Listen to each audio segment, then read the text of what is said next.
Cheers, brother. Cheers, mate. All right, well, this is sort of a mixed idea between you and me, but let's start it off tap with Codeman, I guess. So, Codeman Racing. yeah, not Racing. TV. That was a bit of a mess up, wasn't it? Yeah, well, same thing. Got on flight, that's all it's about. Yep, it happens. Have a yarn about the weekend straight away, man. Like, it was pretty surreal. Like, did you expect it to be that big?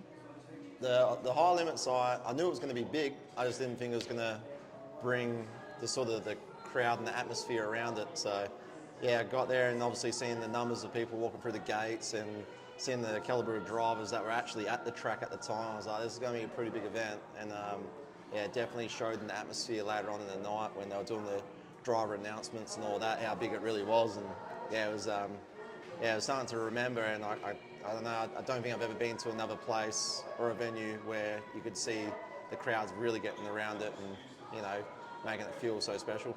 Like, it's one of those events, I think, like, you know, some events come and go or die in numbers. Like, I think this event will only grow in numbers, like how good it was, the coverage, and even like me as like a kid being like outlaw down under, like when we were a kid at Parramatta, like I'd never seen a speedway so packed, you know, and seeing that like was pretty surreal, you know. Yeah, so, Gavin done a pretty good job.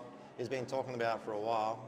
Like he comes over the transporter every now and then, has a beer with us at the transport, and just talking about what ideas he was going to have for high limits and what Mikey and them and their team are going to do. And yeah, it's like you're hearing these ideas go on for 6 months, and you can start to get excited about it. And then you see the announcement on Facebook that they're doing this and then they're doing that, but you knew probably 3 months prior. Yeah. It's like, but the excitement's still there. And then to see actual Gavin, Migro and their team actually pull it off and, you know, finish the job, what they started to do, was pretty cool. I'm pretty sure I've seen Gav even have a tear in his eye when I came to the infield after collecting my Fair Place trophy. He came over and shook my hand and had a little tear in his eye, and sure he should, because, you know, there's a lot of work that went into all that, and yeah, he delivered. yeah, I never seen a smile off his face the whole weekend on the infield film, and he was just He would've been absolutely wrapped, stressing. man. He would've Oh, been I know, but just stressing, watching the racing, the crowd, Yeah. you could just tell he was on his thing, and even speaking to him, he was like, you know, I'd actually take a step back and let a lot of people just run it. I'm just out here doing my thing, you know. He doesn't have to control everything. Yeah. He's got a good team. What's your thoughts on that style of format? Like, very different to Maddington Toyota with the points and qualifying. Yeah. Like, for example, you know, you were 7th on that night and you spin a 0-0, boom. You Yeah. know, like, what's your thought on that? I didn't mind the format, like, because it was 3 nights, it was like points gathering, so it didn't really bother me with that format they gave. But I like if you just take it down as like a single day show format that they had, I reckon that was perfect. You had your qualifying, your heat race. You know, if you're in that sort of dash position, you can spin the wheel and it's a random pill draw, which is pretty cool. And then obviously do your dash and then A main, which is probably where I like it. With our series right now, it's you know, the same, but you get seeded into an A and a B dash. So yeah, I feel like And the mid-pack dash, like there's a lot more racing, you know. Like, yeah, a lot more laps on the track, but I feel like just one dash, 8 cars, one dash, you're all top in. 8, you're ready to go, yeah. You go 8th to 1st, you're on pole, like, you deserve it. Well, some big events, like, I don't even think do the Classic and the Title even have dashes? They don't know. Maybe the last night they have a race, something like, I think the Classic last night has like a little dash. I think Australian Title's all heat races. Yeah. Yeah, all heat races then go in. I'm not too sure about the... I think the Classic last night has a... They got a bronze, silver and gold, I'm pretty sure. Time thing. Yeah, so with the format of the qualifying, it's like a new day. It's still points. Like, you've seen guys like Jock who struggled first night, and all of a sudden, boom in the show. And then this last night, he actually was one spot off getting into that dash. Yeah. So like, you can sort of struggle, but not have your best. Out. He didn't even make the show the first night, you know. But Yeah. they worked it out and got it going, and even ran I think a 5th or 4th last night. So they got it moving around. But like, do you think like that sort of structure of less is more? Do you know what I mean? Like, each night having a little reset, but you still got points is better? Yeah, I reckon it's a lot nicer. Like, you know, even though shows, it's a night show, you can still restart your night the next night and have a good chance of still putting yourself in the show. Plus, if you win that, you know, there's 10 grand there just for that night as well. It's 12 and a half. Like, it's not like you're racing one night and then that points adds up and you're starting at the back of the B main if you had a bad night at the start. So you got 2 nights to really, you know, have a chance. So if you have a bad night the first night, you get to reset, and you can have another night where it's just reset. And you know, they add those 2 nights together, and that gives you your seedings, which I think is great, because definitely for a 3-day show, you don't want to, you know, have a bad night and that, you know, hurts your second night, and then it hurts your third night. You want to be able to work your way out of it. For me, is like I'm still a super fan, you know. So like I make all this content and film it, but like I legit went into second night and my brain was like, oh yeah, new night. Yeah. You know, I looked at it like that, and even you could see the teams were like, yep. All right, let's qualify really good tonight. Not like, oh, we qualified 40th and we're stuffed, you know. So I really enjoyed the format myself as a race fan. But, you know, again, as a race fan, I do like watching, I mean, not for cars and that, like I do like watching heat races. So Australian title is racing, classic racing. So I do like that still, and I always will, but I definitely thought like even a guy like Larson first night struggled and he got going, so it's all like that. But let's even move to last night, mate. I thought we had one of the best cars out there. You and Dane, you know, I thought Brad held on, but that's the experience there as well. Yeah, you know? he did. So, you know, talk about your relationship with like Brody. We literally seen him watching the B main, him and Dill from America sprint back to the car, and it looked like you guys changed 20 things, and the car was electric, but then you even come after and go, let's actually think why it was so good. Like, how does that relationship work with Brody? Well, Brody's always been one of these people that would just watch the track right down to the last iron second and go change stuff. Obviously, young and fit, he'll just sprint to the transport, and then he can probably, you know, change 2 or 3 things in the space of 5 minutes with his team. But he's always been like that. And last night for that feature race, we've seen previous nights where the track might come in or it might go away, and the other night we're looking at it, it could have gone either way, and Brody made that last minute decision. All right, we're going to have to, you know, quieten this engine down a little bit because the track's starting to slicken off. So he made a decision last night quickly to run down there and change the stuff with the engine, airboxes, and he put some sprays in the injectors as well. So he sort of tamed it down a little bit, but that thing with Brody and his team he's got there working on my car, we just all driven off Brody as a leader, and he does a really good job of it. You know, I go to Brody and I don't even have to sort of tell him what's wrong with the car. He'll actually sometimes tell me what he thinks, and then I process and be like, well, that's what it felt like. So he's doing the job for me. I think when I first started with Brody, it took me a little bit to gel with him. Not gel, but to work stuff out with him with like how communication. More like how I felt in the car and related to, you know, what I was saying. So when I used to say, oh, I'm in the track, like his in the track is different to what I feel like was in the track. Just words. It took a bit, So because I guess with Buzzy and Brody, when they were working together, and J-Mac, they had their little sayings for everything. So it took us a bit when we first got going to work all that teething issues out with, you know, and that's when I thought maybe I should stop saying stuff because maybe I'm confusing him. So I started letting Brody just, you know, do his thing and come to me, and I listen to him and I process it, and I was like, yep, well that's where it's at, or I'll just say, no, I don't feel that, but 95% of the times he's straight onto it. Even I think I was telling you earlier, that guy knows friggin' what lap I pulled my wing back. Even if I'm pulling it back that far, he's telling me, oh, did you pull your wing back, what, lap 6? Yeah. And you'll be like, I don't know when I pulled it back. I swear he's just guessing, but I don't know, 9 out of 10 times he's guessed right, so it's not guessing there. So he's got a real good sense to being a crew chief, and he watches every lap. He tells me that when I'm racing around the track, he feels like he's in the car with me sometimes. Like he's just that focused on me and me only and what our car's doing. And that's what's probably where he could run back to the transporter, change the car, and in a split second we're on the track, and you know that car's the best it's felt for a long time in the feature. And we're friggin', you know, I think I was like maybe half a straight away back behind Brad Sweet, just pulling him in lap after lap, and that's got a lot to do with just crew chief. you know, every driver, Brad Sweet's a great driver, I'm a great driver, Dane Kinshot's a great driver, but at the end of the day, these crew chiefs are the ones that are getting us around the track, eh? Yeah, for sure. Like, do you remember the night that, yeah, obviously you raced with Monty and Brody back then, like for a night or two, but do you remember when you guys, after those little, you know, times of miscommunication, that night that actually it all come together and you got that win? Like, do you remember that night? Which win was this? I don't know, like, do you remember your first time or something that really clicked and you was like, oh yeah, we're about to be badass? Yeah, I reckon it would have been, so when I was racing with Monty's, with Brody, when I first met him, it was like it was a whole separate thing. I was more working with Buzzy. Buzzy was a great crew chief and we worked really well together. And then we decided to race our own team again, and we were like, well, we've got to make it easier on our business where I need a full-time crew chief, and we can't just keep bringing the transport all the way back to Jilt, and then we need someone like Brody to be working on our gear in Perth. So we put that deal together, and I reckon when we actually went to the track as a team together for the first time with Brody, I reckon that's when I felt like it was clicking. No, it was clicking obviously at Monty's with Buzzy, but it clicked when I reckon Brody got the full reign of it working with us.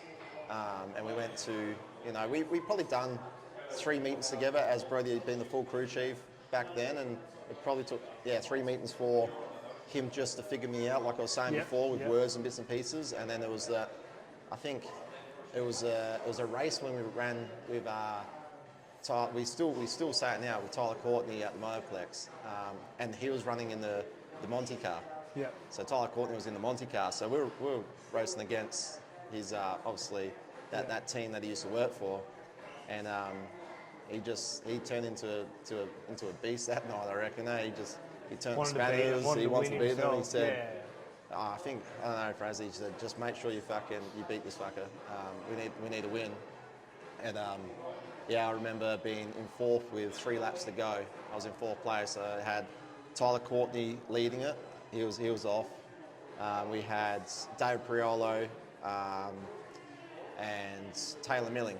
So it was those 3, and I was behind by a fair bit. With 3 laps to go, this car just started coming on.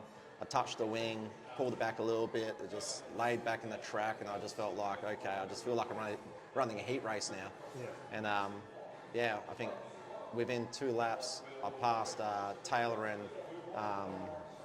Dave Priolo down the main straight, split them down the guts and slid into the corner. With 1 lap to go, I was probably 6 car lengths behind him, and I almost put the slider on. I put the slider on next to him to try to win the race, but he got the win. And I said to Brody, I said, fuck, like, we were quick then, eh? And I said, he's like, yeah, we're quick. We're 1.2 seconds quicker on the last lap than Tyler Courtney. Wow. Yeah. So I was like, all right, well, you've got your car sorted now, because that's a massive margin. He had clean air.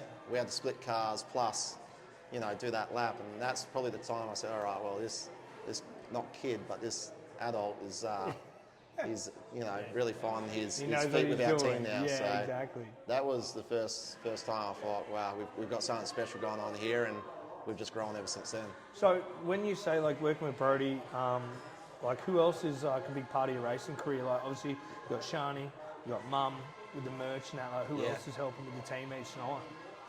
My dad's massive help with everything he's done. We used to go go-karting when we were younger, from when I was, 10 years old onwards. So he used to knock off work early on a Friday. We'd have our transporter packed earlier that week, and we'd go racing go-karts everywhere around the country. He's been the same like that through my speedway career since 16.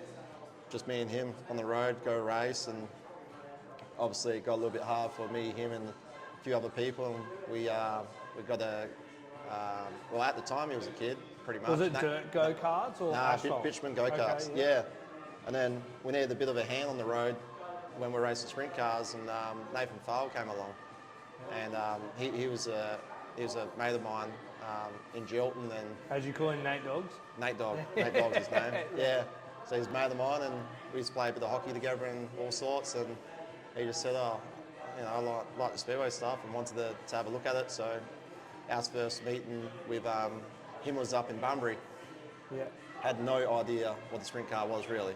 He obviously would have seen them, but he had no idea. But yeah, like no span of idea. work and yeah. We're talking about someone who's just nothing to do with the sport at all, not even racing, and came to Speedway, and he literally had to just work it out. Just the first few jobs, wiping panels and bits and pieces, and then I think we all started as mud scrapers. Yeah. We all have. So. But within first meeting or first season, by the end of the season, he was grooving tyres, mounting tyres, helping Carl put sprays in the friggin' injectors and engine maintenance on days when we had engine maintenance.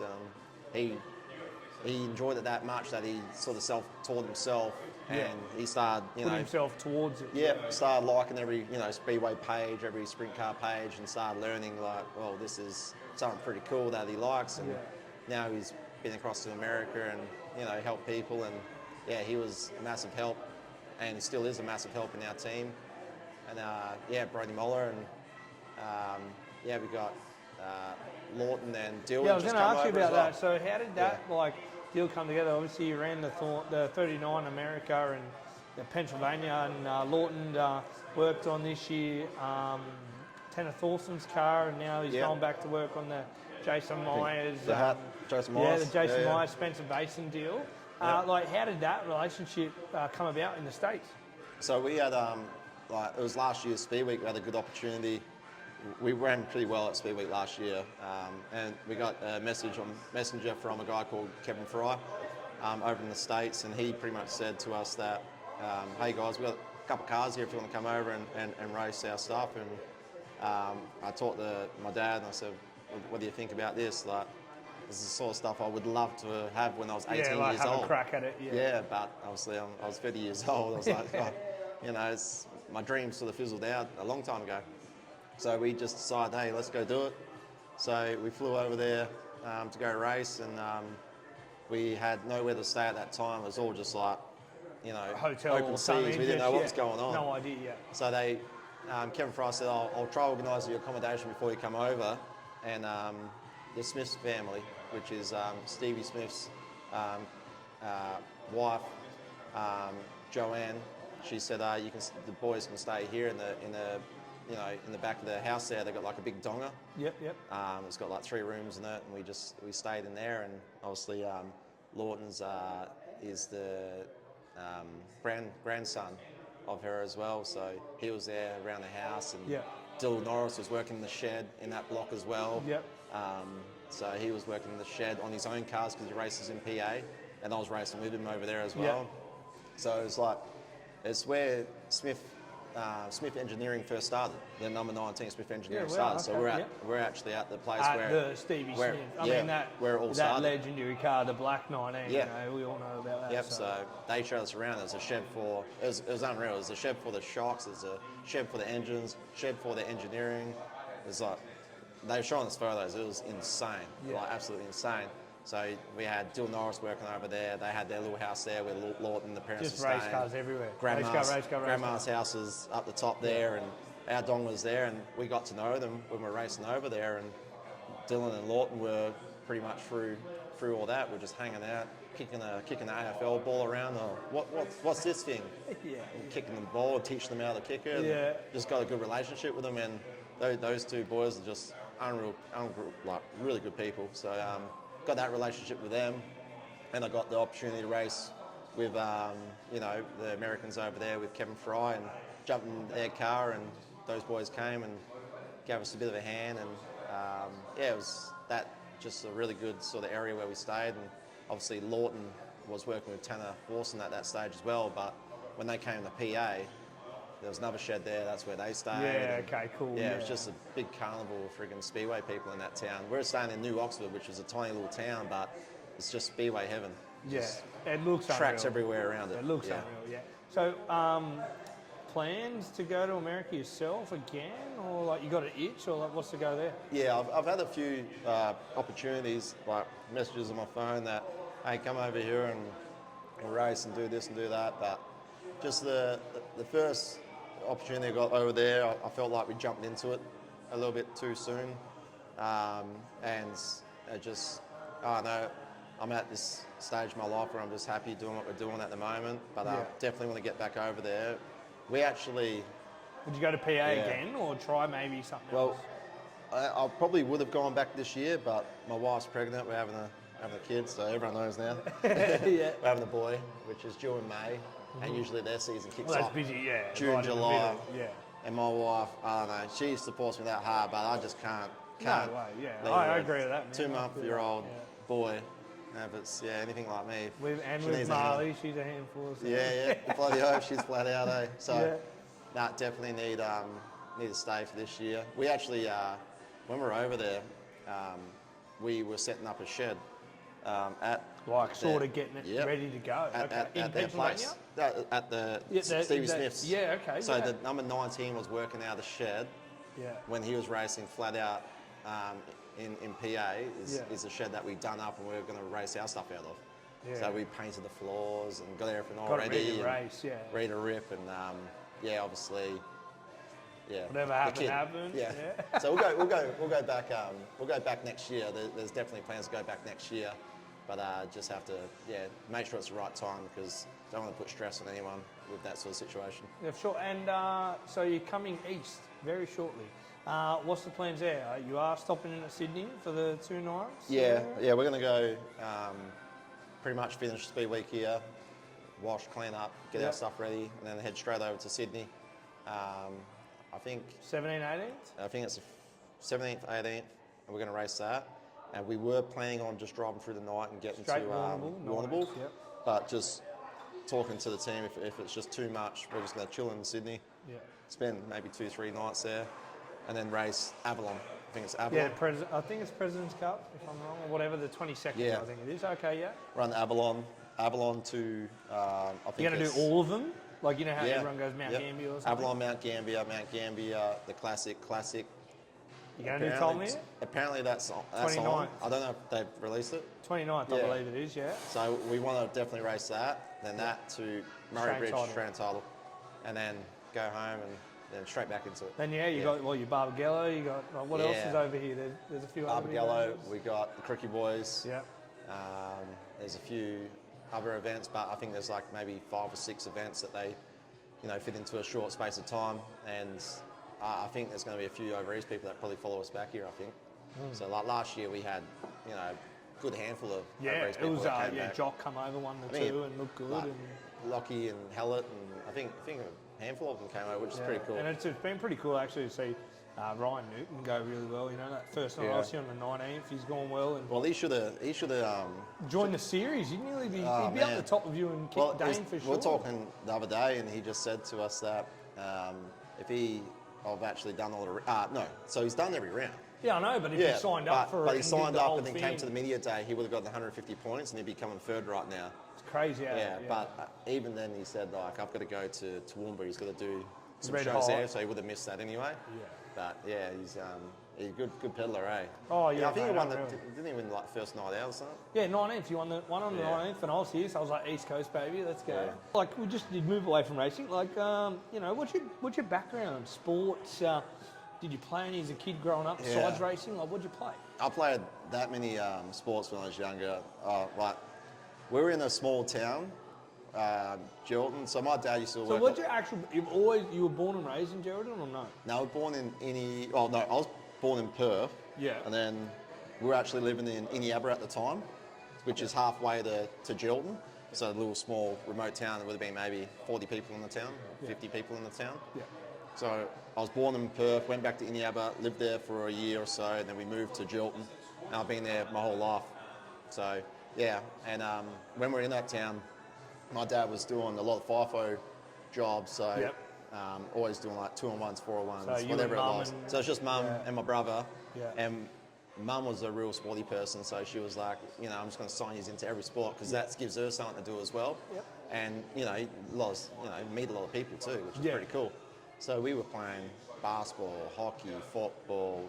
What's your sport though? What do you think your sport is? My like your sport that you're like, I was good at it. I love my hockey. Like if I just field hockey, yeah, field hockey. I loved field hockey. Played a lot of years of it. Done like state, country, and field hockey, and done country week, and I actually played state hockey with my wife too, because my wife's a really good player. No way. Yeah, she's really good. So it's pretty cool. So I reckon I probably met You met her through Shani hockey? through hockey. Yeah. Oh, wow. So that's And she knew nothing about racing as well? Oh, she had no Like, idea. no? Yeah. So even meeting my wife was through nothing to do with racing. And we're so away from all this racing stuff in Jordan because it's such a small town that everyone knew. Like when I said about Nathan. Nate He Dog, had no nothing idea. about racing. Jordan Racing's got a little speedway up the top there in Jordan, but like I wish it was bigger than what it is, but it's not. It's just It's just not going to happen. Yeah, where it is. Yeah. So location. yeah, that was a sport that I was good at, was field hockey, and played that. I still play now. Do you Yeah, really? I still play now. Yeah. So Like in a 7-a-side team or something? I play full on A grade. Full on. Yeah. So like every winter, is it a summer sport? Yeah, it's a winter sport. A winter sport, yeah. So, okay. Yeah, I know nothing about field hockey, man. I usually play. I had to skip half a season last year because I went to America. So usually I play a full season, and I got back and I still managed to play like 5-6 games, and call that a season. But yeah, usually I play 22 games a year. Yeah, that's right, bro. So that's. Now, I know you've also got in the shed a dartboard, and you've said you've got a pool. Like, are they pool. things you enjoy as well, like that Yeah, type of stuff? I enjoy that because it's the type of sport you can have a beer and throw a few darts and play with the pool and stuff like that. But when I was a kid, I actually played a bit of state pool as well. State pool? No word of a lie. We'll see if you play state pool or not, mate. No, no word of a lie. Friggin', Target. They had like in Jordan. What, Target the shop? Target the shop. Yeah, right right. in front of the Target. It was like sponsored by Target. This little random fucking. Oh, I can't swear. This little random. You can, I said, there's only one word you can't say. Oh, true. Yeah. All right, and it's not Cody, but it's also another C word, okay? Yeah. So they had this random like pool comp sponsored by Target at the front of Target. Yeah. It would have been like 8 pool tables, and anyone could sign up. So if you To play in the pool comp. the pool comp, and me and my brother, we always used to go Dad used to like to go to the pub every now and then for dinners and stuff, and me and my brother would just play pool. And I was like, me and my brother are pretty competitive, so I was like, I'm going to beat him. And, we have it on there like little games we could play on the computer back then. Yeah. You and Nate played chess on the phone. That is the funniest thing I've seen this whole trip. Yeah. You were even sitting in the car before hot laps at Bunbury. You were fiddling with your hand like chess. It's so cool. It's good, eh? Yeah. But we had this little pool comp there, and if I won, I would have went to state country pool.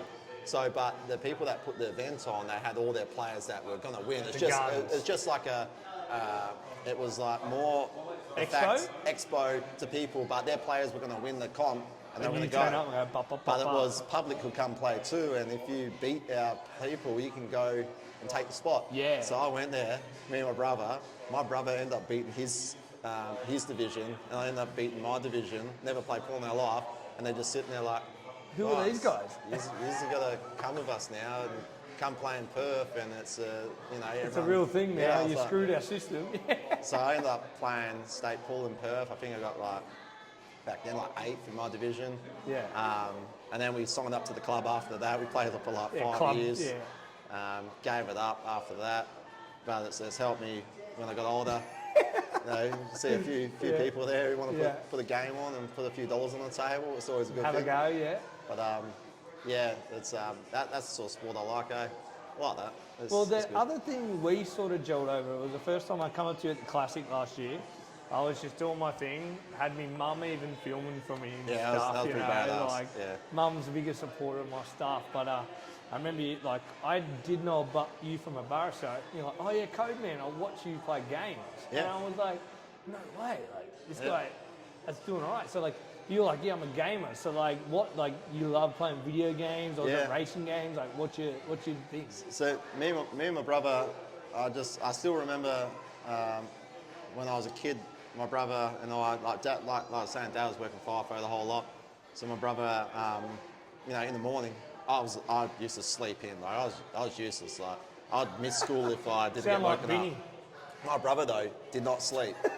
My brother did not sleep. Oh, it sounds like it's about right. Yeah. So 6 o'clock in the morning, my brother's waking me up, and he's friggin', come on, get out of here. And I was like, all right. He's like, waddled into the living room. He's got my school clothes, my socks all laid out on the heater. Like we used to put our socks in there. Mario Karts is already set up. The TV Mario Kart, Nintendo? Yeah. Yeah, Nintendo yeah. 64. 2 controllers are sitting there. Let's go. My school clothes were on, and Dylan would wake me up so I could play games for an hour and a half every morning, and we'll race each other. And that's where my competitiveness came in with my brother. I can feel that. My brother Jared and I was Crash Bandicoot on PlayStation. Yeah, that was good back Crash then. Bandicoot, and then World of Outlaws 2002. Yeah. Oh mate, that was the game for us. So. Yeah. So we done Mario Party and all that sort of stuff, and then obviously when games started involving, like my brother and me, well Dylan doesn't really play much anymore, but I sometimes get at night time when the little one goes down, like I might just turn the Xbox on and have a bit of a play while Shani's buggered, she's having a sleep, Marley's having a sleep. It's 7 o'clock. Well, and when I'm streaming, it's awake. like 10. I'm wide awake. Yeah. And usually you're on. My head yelling like a stooge. Yeah. Be playing Fortnite or Call of Duty or just anything that someone's on, and that's what I've been doing since I've been a kid, and I ain't gonna stop anytime soon too. No way, I agree with that, bro. I'd choose you, but I'm out of my beer, mate. So, like, do you remember the first time? Well, we'll get back to racing stuff. The first time you knew like you wanted to race your go-kart, or racing was a part of you? Like what? Like, you know what I mean? Like, when do you remember that? I was I never had the urge to actually race at all when I was younger. It was, I think like if, because you know, if my parents said, hey, you want to do this or do that, then I'll be like, yeah, okay, no worries. So it was motocross when I was younger. Okay. My dad bought a little 50 and said, do you want to race it? I said, yeah, no worries. Yeah, I'll do that. And I remember starting this little 50 up in my front yard one day and got the old Rissy throttle going on. And just sent this thing straight into a tree. And it was like clotheslining myself in the tree, and I started crying. I ran the side when I was 5 years old. And I was like, then Dad took me down to race, and I raced, and I remember breaking my arm and Dad taking me home to, home, and Mum's there, and just like, nah. What is happening? You ain't racing, you ain't doing motocross motorbikes, no more. He's a second meet and he's got a broken arm, so we canned that. And then, running that when I was younger, I was like, I actually really enjoyed the motor sport. Like, it was cool, like the smell of the petrol and the mud and the tracks and the people that, like, even just putting the helmets on, and different coloured helmets and all that sort of stuff. Like, that sort of stuff sort of came to me like, oh, this is pretty cool. Like, I've got my own little helmet that sits in my room, and I feel badass. And then we didn't run motocross after that. And I remember maybe 10, 11 years old, my dad said, hey, do you want to do some go-karts, switch from go-karts up the top of the hill? And he tried with my brother prior to that. Like, he wanted to get my brother into racing. My brother was that good as an athlete. Like, I'm talking sport. Field hockey. Yeah. He could have made it far, and he just done his own thing with other sports. So he did go pretty far with other sports. But the racing interested him, so Dad said, hey, you want to get into it? And I think, he just bought me a go-kart and said, hey, let's go up here and try it. And I remember, we just literally just ran lap after lap. Carl was like almost a member to the kart club, so he had the keys to the gates. Just ran laps and laps and laps and laps and got better. And then we went to a race event, a club show, and I think on my first club show I got second for the first time out. And I was like, oh man, I'm starting to enjoy this. I like this because, when you're good at something, you like it. Yeah, it comes addictive, trying to win or winning. I feel I'm very competitive myself. So. Yeah, and then we got sticker kits, and I was like interested in all these sticker kits and interested in, obviously having good results. And I was like, oh, I'm starting to really enjoy this. And we ended up signing up to the Tiger Kart Club, which is a Perth club. In Perth here, so I never became a member to my local town, which is Chiltern. We just went straight to Perth as a club member, and I just raced juniors in Perth, Bunbury, Kalgoorlie, Karratha, everywhere in WA I ran, and we done like really well. Like, just started winning, like literally every show we rocked up to as a rookie, won everything, and then I stepped up into juniors, and I was like, when you start winning, you really enjoy it. So I found the love for the sport. Winning's fun. Yeah, winning is fun. People say. Found the love for the sport.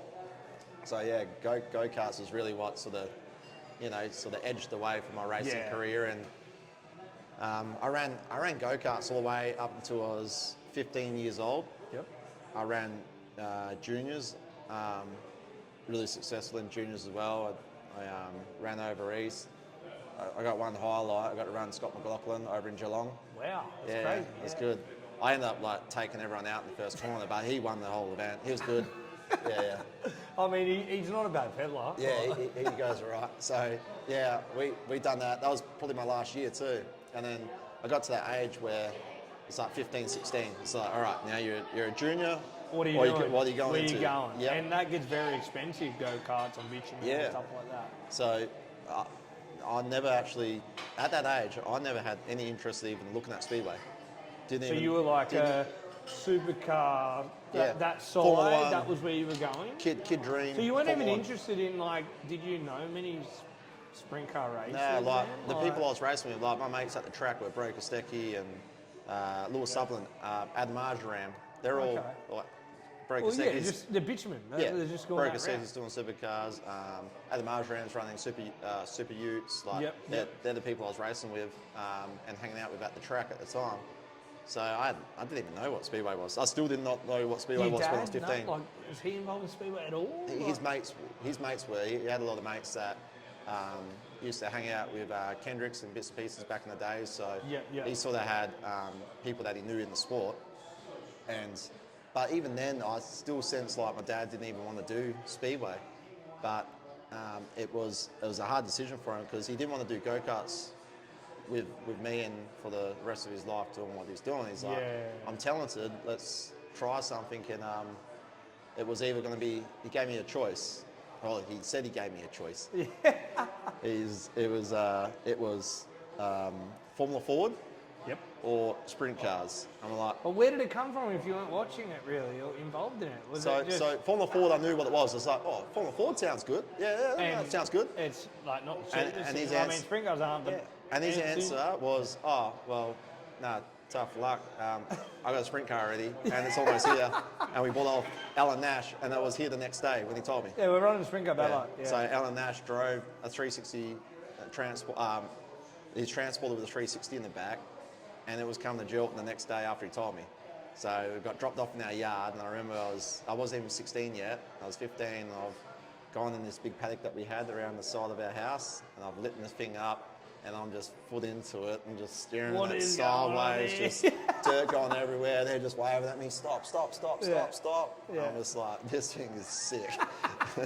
This is sick. Second bit, sure.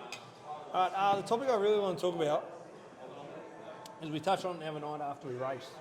I think it was the second night of High Limit or the third night.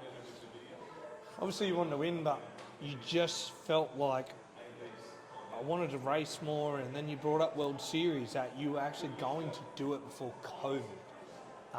Is that like, and you were like, I want to travel more, and that was my time. Obviously, what were you, 24, 25 then? Yeah. COVID? 5 years? 26. 26, yeah. So I remember starting that season off the year prior. It was the first time we got that Triple X, and we got 4 wins. Like that was my first ever feature win.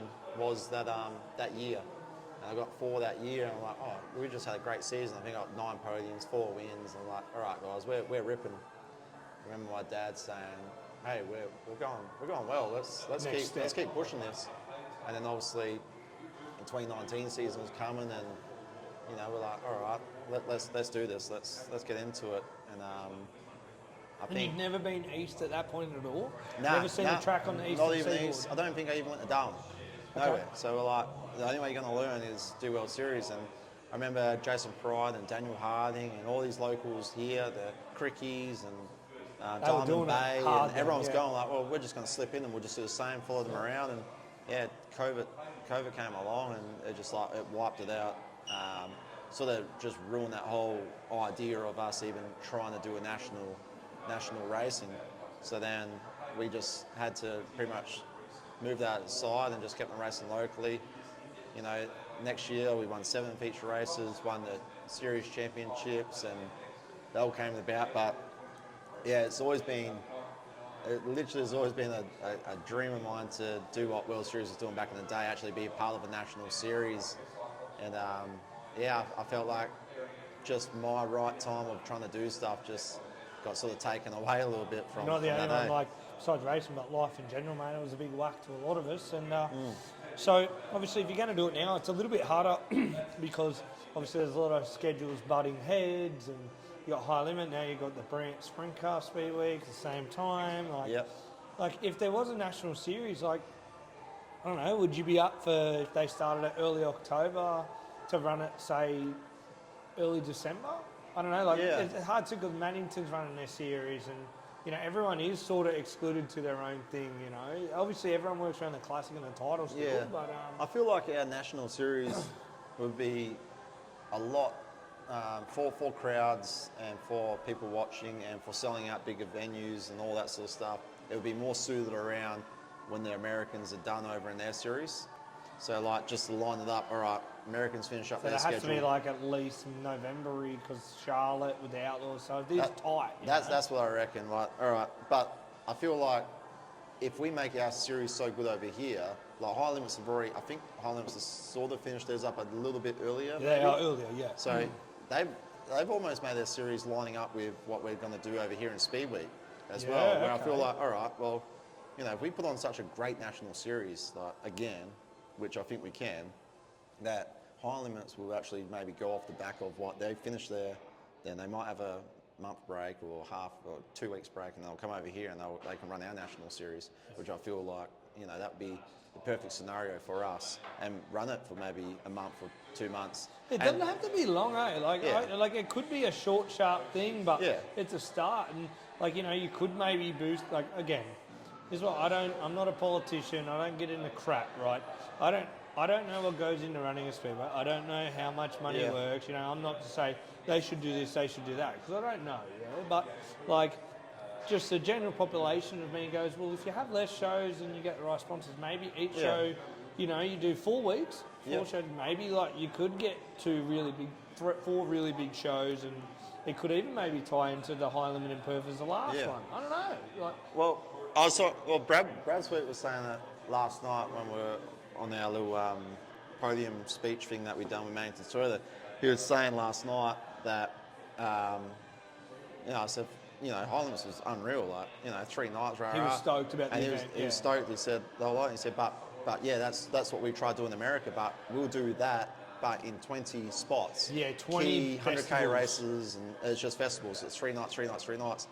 And I was just thinking, like, well, there's no reason why we can't do that in Australia and call that, you know, World Series or name it whatever you've got to have. Or a new name. Or Three something. nights here, High Limits, or, you know, 3 nights at the Classic, which is, The classic could be like, I know, like yeah. Heritage and Knoxville Nationals, Yeah. you know, but like, Toma or Sydney, or 3 nights, 3 nights, 3 nights. So every state should put on a 3 nights big show, big payout, and say, all right, well, this is a national series. 3 nights here, you have 2 days or 3 days off to get to the next track.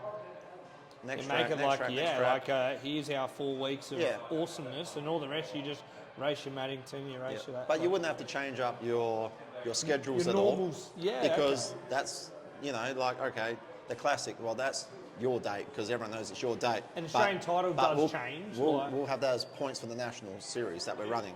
You know. So you would say, like, put the classic as you're still gaining points for a series. Yeah. Yep. Okay. Because, you know, Motorplex with that little Speed Week thing they It done. was. It was. Like, yeah. you reminded me when we did the interview, you're like, hey, bro, like, yeah, we're racing for High Limit right now, but I'm racing for Still our US Speed series. Week and Maiden Toyota. And, Yeah. like, I was like, oh, my God, you're so right. Yeah. So you're not wrong about, like, even the Australian title, maybe not, because if the Americans aren't going to run it, you know, Yeah. maybe the Australian title is its own thing. And I'm a big Australian title guy. The number one, I absolutely love it. I love know it. Americans Yeah. don't have it and they don't get it or they want to race it, but like I'm a huge love the Australian title, and when anyone wins it or goes back to back or defends it, it's like, yeah, you're number one again. So, but yeah, definitely the classic could maybe fit into that, what you said, because Americans race it and stuff. Well, I just feel like people need to work together to get a national series together. You ain't gonna get it. You ain't gonna have one state say, "Hey, let's put a national series together," or a body of people. You got to have all the venues working together to put a national series on. And if they can't work together and sort out dates to even think of having a national series, then we're sort of stuffed. So I feel like the easiest way is to, you know, upgrade those events into the national series. Maybe like I said, maybe the route is get the big events and then we all go, hang on a second, like it sort of ties up. Let's just, all right, Cal, like you're from WA, it's not including like, do you want to come east and then finish in Perth and will you contract to that? Yeah. Hell yeah. Bloody oath. I'm sure like... Well, think of it now, like, we got, like, for what we just done then, for high limits, we had a good handful of drivers plus Americans, which, you know, they're racing in Perth. We're going to go over east anyway to start running these right events. Now, we're going to go to Sydney, we're going to go here, we're going to go there, we're going to go there, we're going to go there. Why not just call it a national series? We're literally, there's teams doing all those events. Doing it already. Yeah. Just no one's, there's no name behind it, there's no corporation running it because, you know, the people through COVID had to not let it go because, you know, the funding ran out. Well, think of like COVID, I think, you know, Speedway Magazine, Oval Express, I loved that thing as a kid. I think that even died. Like I remember the States, like Oval Express was my thing, man. I would go to the newsagents and I don't know, what is it, $8? See all the stuff, you know, and that died. And, you know, so a lot of things happen, but I think we're at a point where like it is ready to go, but like it's just working together. As a, you know. Oh no, I feel like High Limits do it very well.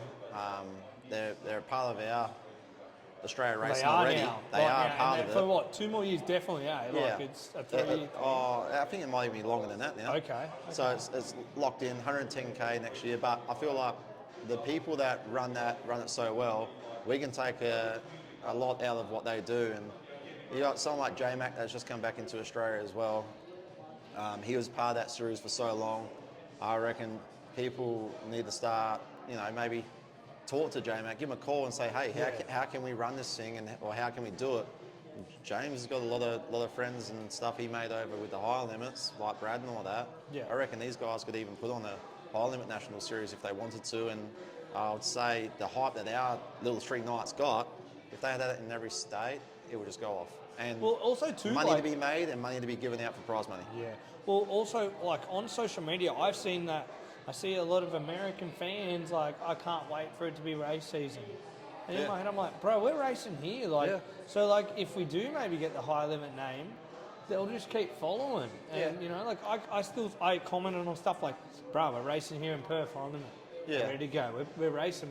Follow along. Yes, obviously streaming deals and all that have to be worked out, but again, I have no idea what that is. But I'm saying, like, me as a race fan, like, when you know, who knows if I'll ever get to America, but when the racing's on in America, I post all the results and I absolutely love it and follow it. Yeah. So there's no reason why, if the series comes, or not the series, just names come, the fans are going to be like, oh racing never stops, because it actually doesn't around the world. Racing never stops sprint car racing. Well, I think we've got 14 Americans over here right now. Yeah. Like, there's no reason why they all can't start in one area and work their way around.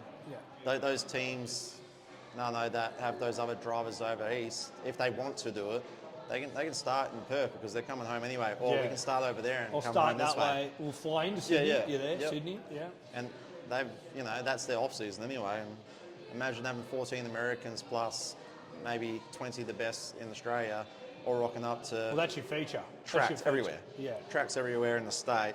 I think nowadays, if you put one together, it would be twice as big as what World Series would ever have been. I reckon it could be, but we'll have to find out and hope someone friggin' starts to get stuff organised. Honestly, I reckon people need to talk to J-Mac and get a board around it and actually start to get this thing sorted. There's definitely a chance we can do it. There's people around that have ideas and know how they could put one together. They just need to use those people now and get it. They're ready to go, I think. Yeah. Like, they're ready. And you're a race car team from Western Australia going, I want to come east. Please make it happen. Yeah. You know? I wish I could do it. I reckon. But all right, how would Callum Williamson do it? What are the payouts Callum Williamson running? I told you earlier. So you said Brody Muller, last night, my crew chief, has got on his notes on his phone a full list Brody might be getting a phone call. Sorry, a Brody. full list. It's like, it's a proposal. If anyone's listening, it's a bloody proposal. It's called the Outback Outlaws, and it is the drivers who just mess around with drivers, tracks, dates, times, payouts, tow money, what they're paying, what promoters put in. It's literally a proposal sitting on his notes on his phone, and he brings it up all the time and says, "Yeah, the Outback Outlaws, the Outback That's Outlaws." what he called it, eh? Outback Yeah. Outlaws. And it is mad. It would run, and that's probably why I feel like, listening to Brody and reading through it, like the proposal's that's good. It's like, why aren't we actually doing this? It works. It can work. And then we've got high limits here as well, and these good drivers coming over. Like, you could literally just sell this to someone who wants to invest money into it, and away they go. It will work, and we just need someone with a bit of money, or it doesn't even have to be money, because the sponsors and the people, like, I don't think they need money or the sponsors. It's the tracks. Like, Gavin Mygro and the Perth Motorplex managed to get all these Americans here, whether it was helping them out with flights and bits and pieces, whatever they've done in the background, I don't know what it is, and managed to get all these people to a track. Well, if they go to the next track, why can't that bunch of promoters and all that do the same to get to the next track? We'll get 10 million tow money here. Yeah, yep, all right. And then, okay, you're going to get a massive crowd, 9,000 people, all those drivers. The next track, why can't they organise that bit for them to get there? And then you wouldn't have to have a body saying, hey, guys, we're going to pay you tow money to go around the whole lot. The track's going to look after you because they need you. Yeah, I've never and thought those of it tracks like that. actually, That's not a bad idea. Those tracks, 5 tracks, put a percentage in. Every track puts in a percentage of money into tow money, and I don't know. That's probably how it was run, or maybe. I don't know, but that's I mean, it's not a bad idea, right? Like instead of saying like one body doing it all, go, let's all come together as a. I know, it's still a body, but it's more like, okay, how much does it? Let's say Toowoomba's the second round after Darwin, so then it goes Darwin, then it goes Toowoomba. How much to get the big gods to come in? Boom. All right, then Sydney's next. All right, 10-hour drive. What's your fuel cost? Yeah. Stuff like that's definitely the way. I think it sounds pretty cool. But yeah, I feel like it'd be pretty cool to see. I feel Bro's proposal is pretty cool, how it's all set out. So if anyone wants to see it, maybe we can get him to actually post it one day. Yeah. It's all right. All right. Last thing before we finish up, Callum Williamson, 5 years from now, what do you want to achieve in racing or even life, mate? I know. I've said this to my crew and my family. I want to be old enough for my girl to remember how much I've raced and what I've done or impacted in racing. So I want to keep racing until she's maybe 7 or 8 and can actually remember those memories of me racing. Daddy racing. Yep, like her dad spinning the wheel this weekend. Yeah. Just that was awesome. That's my goal, just to keep racing until she can remember. And I hopefully by that stage, I've ticked off a few bucket list races that I really want to win.